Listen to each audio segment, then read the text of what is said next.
Hello everyone, welcome to the fifth lecture in this series.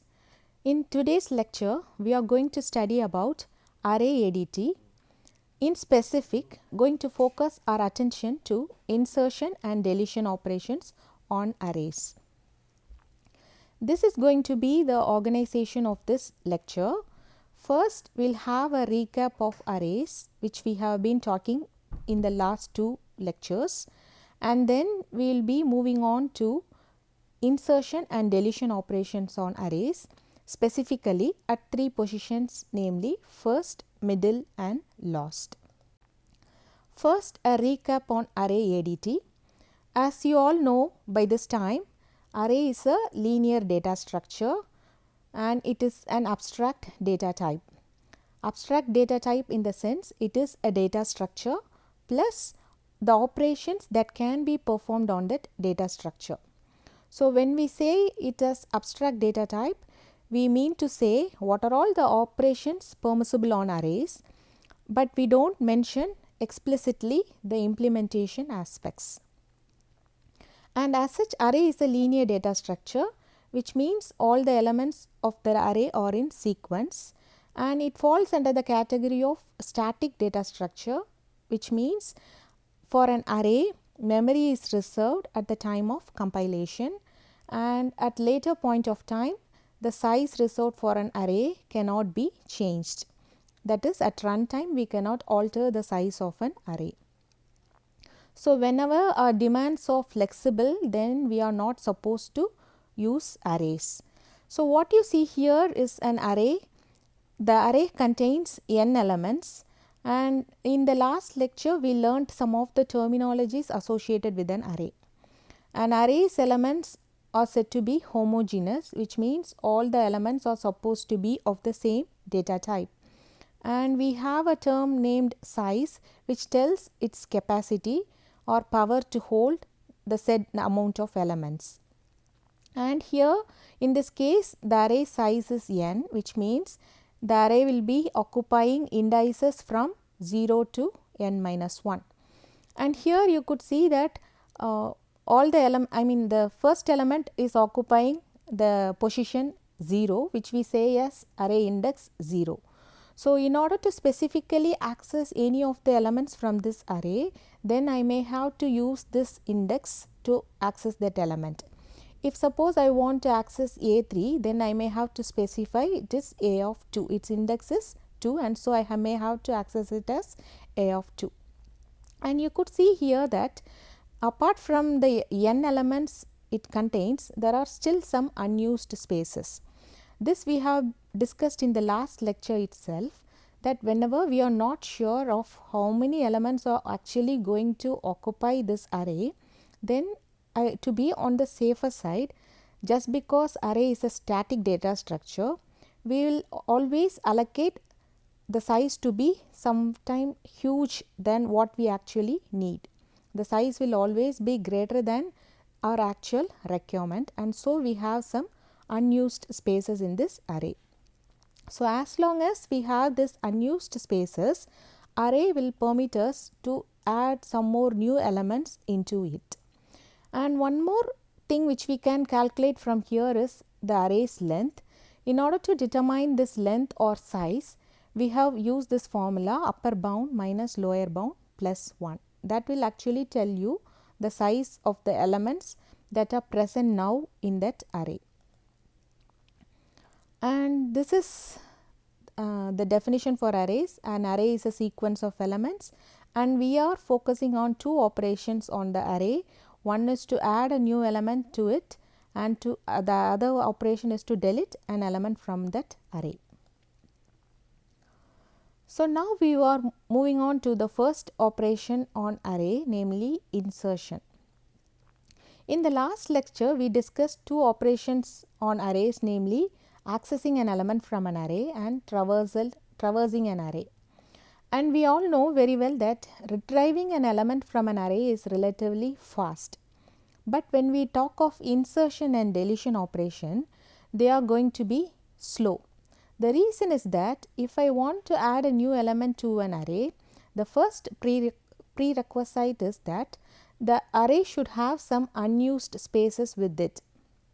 And once there is unused space, then we may have to add this new element only after shifting up certain elements which are already placed in that array. If suppose we are going to add a new element towards the end, then we may straight away use the unused spaces in that array. If suppose we want to accommodate the new element somewhere middle in that array, then we may have to disturb the already present elements. So here in this example, you could see that I want the new element to be added between A2 and A3.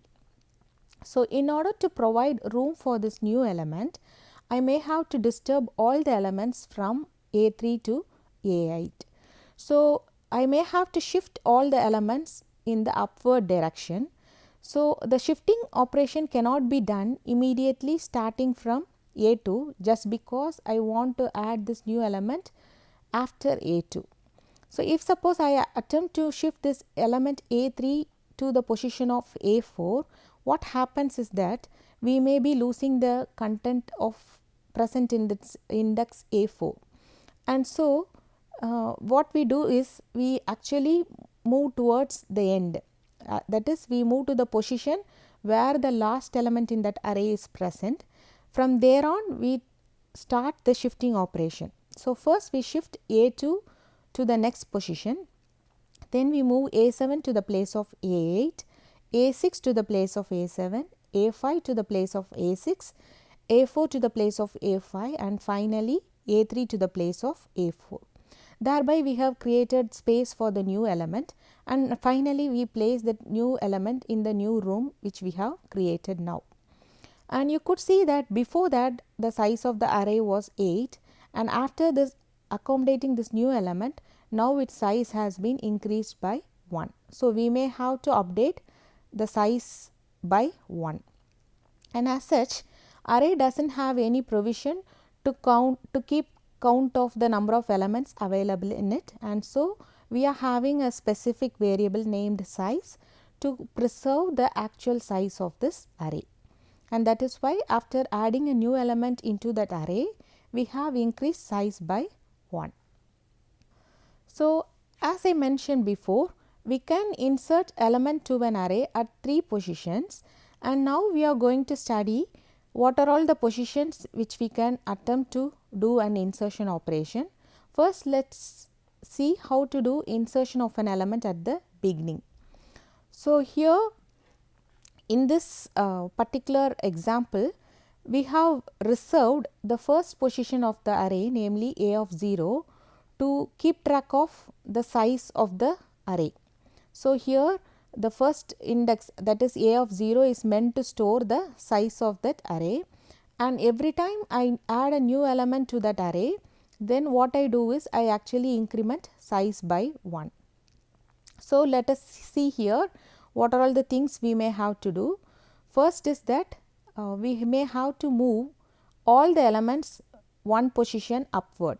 Just because I add a new element to the first position in that array, it means I may have to disturb all other existing elements in that array starting from the first position till the end. And after that I may have to I may have to add the new element to the first position, and then I have to increment the size of the array by 1. So in order to do that, we may use this following piece of code fragment. First we have a loop, and you could see here the loop runs from A of 0 plus 1, which means from the first position of that array until the end of that array. That is the actual size of the elements we have. So and every time we check whether j is greater than 0, and first time what we do is whatever element available at j minus 1, I move to j. Say for instance, if suppose we start at 1, if so A of 0 is 0 plus 1 would be 1. So here A of 0 j minus 1 would be 0. So whatever element available at 0th position, I move to j, which is 1. So every time the element at the lower index is moved to the immediate a higher index. That is what we do here. That is one position we shift upwards. And once done, just because now we are studying insertion at the beginning, now I have provided room at the first position, which is 1. There I place the new element, and as I said before, we have set a of 0 to hold the size of the array, and here the size is actually incremented by 1. So, as of here, what we do is a of 0 contains the size. So, we start moving the elements from the top position. So, here you could see that the topmost position is the a of 0 denotes the size plus 1 is the actual location which we try to move the last element first, and we keep on shifting till we reach a of 0, that is j is greater than 0. That is from we free up the first position where we place the new element, and finally a of 0 keeps track of the size and we increment by 1. So, what we understand here is that when we talk of complexity, we say that it is order of n, just because we have disturbed all the elements from beginning till end. So, whenever we add a new element to the beginning, we shift all the elements in that array and we say that the complexity is of the order of n. Next, we study how to do insertion at that end. So, insertion at the end is relatively easy, and we could do it by doing just a single step. So, the only requirement for doing insertion at the end is that the array should have some unused spaces with it. So, we see whether there are unused spaces at the end. If so, we add the element towards the end and finally increment the current size by 1. So, as I said before, for us we know that the size is present in a of 0. So, the next unused space should be a of 0 plus 1. So, in that location I place the new element, and after adding the new element I may have to add the size of that array by 1. Size is available at a of 0. So, I increment it by 1 and update it as the new size. So, as we straightforwardly do insertion at that end, every time I do insertion at the end, it is going to do it is going to take the same amount of time, which is going to be constant provided we have unused space, and so we say that complexity of doing insertion at the end is order of 1, just because it is constant. The next is how to do insertion in the middle. So, in order to do insertion in that middle, first thing is, as I said before, the array should have some unused space.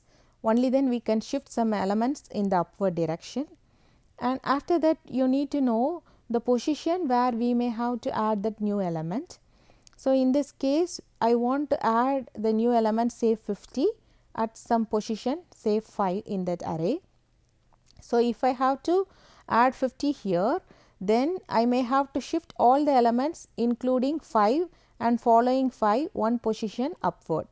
So, you could see that every element has been shifted one position upward right from the last element in that array, and we keep on doing that till we reach the 5th element, and by the time a new room has been created for the new element, and thereby I place the new element into the set position in that array. So, this is the status of the array after adding the new element 50 into it. So, now we see the procedure for adding a new element to that array at the kth position.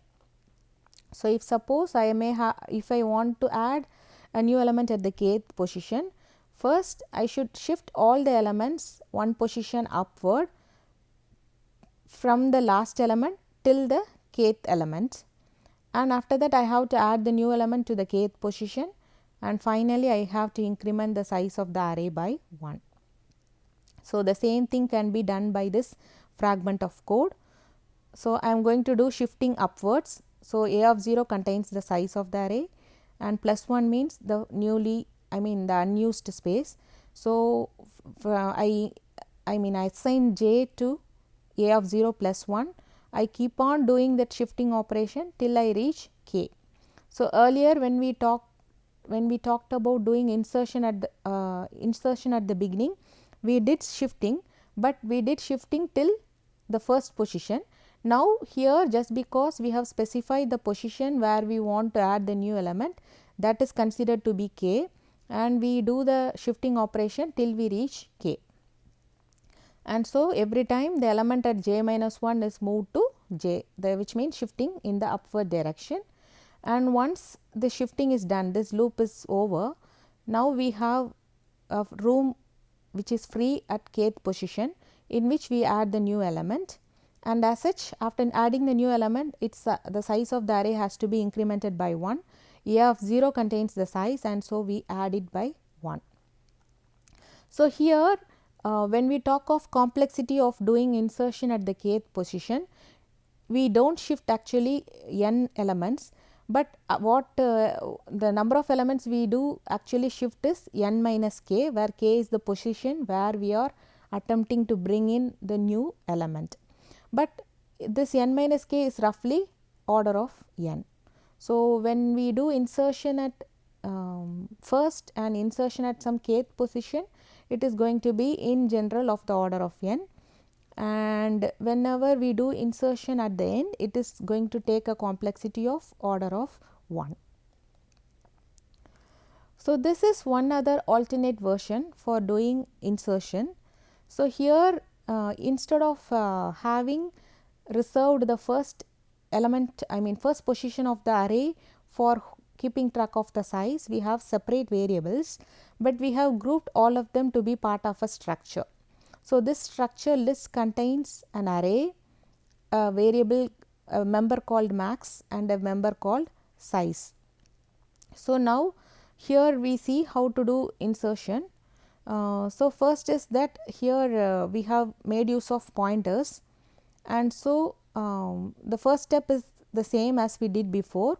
We have to create a gap. In order to create a gap, we will be shifting all the elements in the upward direction. So, here we have the variable named size to hold the present size of the array, and the same thing which we did before we are doing here. We are shifting all the elements to size plus 1 position, and we start this from size until we keep on shifting every element till we reach the jth position. It is where we want to add the new element, and once all the elements have been shifted and with that we have created a gap, we are adding the new element it into the place of j, and finally we increment size by 1.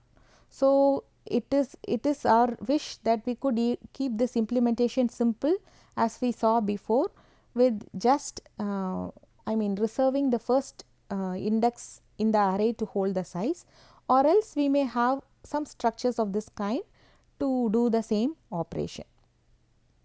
Now, we move on to the next operation on that array, namely deletion. So, as such, the only difference of doing a deletion is that we may have to shift elements when we do deletion in the reverse direction, that is the backward direction. So, the reason why we have to shift even when we delete is that, as I said before, we expect the array to be occupying contiguous memory locations. So, if I remove one element from that array, in principle in memory the memory location is still with us, but the element is no more with us. So, in order to avoid this gap to be visible, we actually shift all the elements in the downward direction whenever we do deletion. So, here you could see that initially I have the size of the array to be 9, and I have 8 elements from A1 to A8. Now is A1 to A9. Now, I want to delete one element from here. So, after deletion what happens is that the size should get reduced and all the elements have to be shifted downwards by 1 position. So, whenever we did insertion, we thought of shifting the element from the last by 1 position upward, and whenever we do deletion, we should start from the position of deletion, that is we should shift the element that is next to the element to be deleted first downwards, and then we have to keep on shifting the successive elements till we reach the last element. So, here what we do is that if I want to remove this element it from here, then I should start moving all the elements from A3 to A8 in the downward direction, and after that I may have to reduce the size by 8. So, just as the same with insertion, deletion can also be done at 3 positions, at first, at middle and at last. First, let us see how to do deletion at the first position. So, if suppose I want to do deletion at the first position, then from the second element till the last element in that array, I have to move all the elements in the downward direction by 1 position. After that, I may have to decrement the size of the array by 1. So, here in order to do deletion, what I do is from first position till the size is actually available in A of 0. So, I have to shift all the elements in the downward direction. So, whatever that is present in j plus 1th position in that array will be brought to jth position. So, once this for loop gets done, finally I revise the size of the array. The new size of the array would be its actual size minus 1. So, that is what we do with this step. So, in deletion at first position, actually we are disturbing all the elements at that array and we are shifting all of them by 1 position downward, and so we say that the complexity for doing deletion operation in an array is order of n. Next, let us see what if we do deletion at the end. So, doing deletion at the end is very easy. What we have to do is we have to just remove the element from the end position and decrement the size of the array by 1. So, in principle, now we are just revising the size of that array. We need not worry about the last element. So, here just we revise the size by size minus 1. So, size is present in A of 0. So, we say that A of 0 minus 1 would be the new size of that array, which is actually deletion in that array. So, here you need to know that just because array is a static data structure, I cannot shrink the size of that array. What I can do is I can just revise the size. So, earlier the size was that what is available in A of 0, now I have just decremented it by 1, but in terms of memory I cannot free up that space occupied by that element in that array. Just because it is static, it is fixed.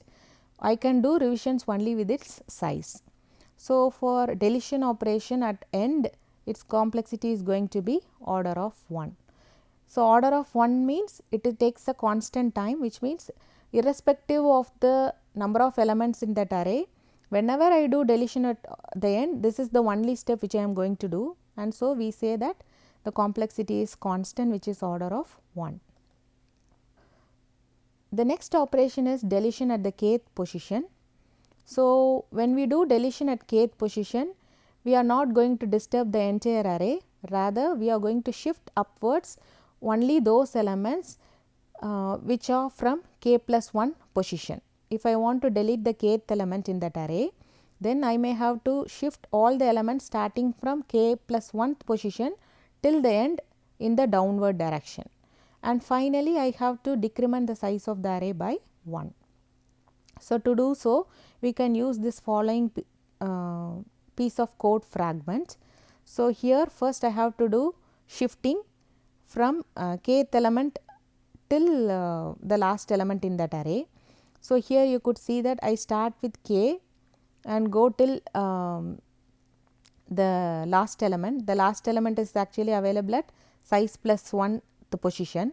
So, here I shift all the elements in j plus 1th position to j, that is we are shifting in the downward direction, and once this for loop gets done, which means I have shifted all the elements from k plus 1th position till n to n by 1 position downwards, and finally I have to alter the size of the array. The new size would be size minus 1. The actual size is available at A of 0. So, it the size minus 1 would be the final size of the array.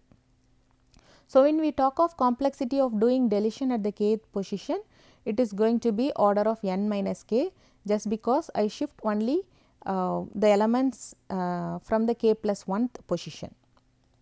So, this is an alternate way of doing deletion with the structure arrangement which we saw before. So, if suppose I make use of the same structure with members as an array, one variable to hold its maximum size and one variable to hold its actual size, right. So, here in order to do a deletion, what I do is I am shifting the elements in the downward direction, and finally I am just revising the size of the array to be size minus 1. So, these are the two steps we do for doing deletion. So, having learnt what insertion and deletion operations are and the three positions in which we can do insertion and deletion, now we will have some questions to test our understanding on insertion and deletion. The first question is, what is the time complexity of inserting an element at the beginning of an array? So, if I have to add a new element to the beginning, I have to provide room for the new element. So, I will be shifting all the elements from that array one position in the upward direction. So, time complexity of doing insertion at the beginning is order of n. The second question is, what is the time complexity of deleting an element from the end of an array? So, be it deletion or insertion at the end, it is going to take me a constant time. So, order is order of 1. And then the third question is, how can you insert an element at the end of an array if the array is already full? So, by principle we can insert a new element in an array only if there is some unused space left with it. So, in case the array is already full, there is no provision to add a new element to that array. So, the only thing which we can try is that we can create a new array of size to be slightly bigger than this existing array, and after that I can shift all the elements from this existing array to the new array. Thereby I can try inserting an element at the end, but it is not to the same array. We are creating a new array, moving all the existing elements to the new array, and finally we add the new element to the end of the new array. That is possible. To summarize, in this lecture we learnt about insertion and deletion operations on arrays. We learnt that insertion and deletion could be possible at three positions in that array, namely first, middle and last. And for doing insertion at a front, I mean the first position, we have to shift all the elements, and so its complexity is of the order of n. If we do insertion at the end, it is going to take a constant time which is order of 1. If I am doing insertion at the middle, then the array should have unused space first, and then if we talk of complexity, it would be order of n minus k. Similarly, for deletion, it is very simple if we do at the end, and it will take you a complexity of order of 1. If you do deletion in the middle, then it means you have to shift all the elements from k plus 1th position till the end in the downward direction. So, its order of complexity would be n minus k. And if you do deletion at the first position, then you have to move all the elements from the second position till the end in the downward direction, and so the complexity would be order of n. Hope you are now clear with insertion and deletion, and in the next lecture we will be learning the rest of the things, and thank you for watching.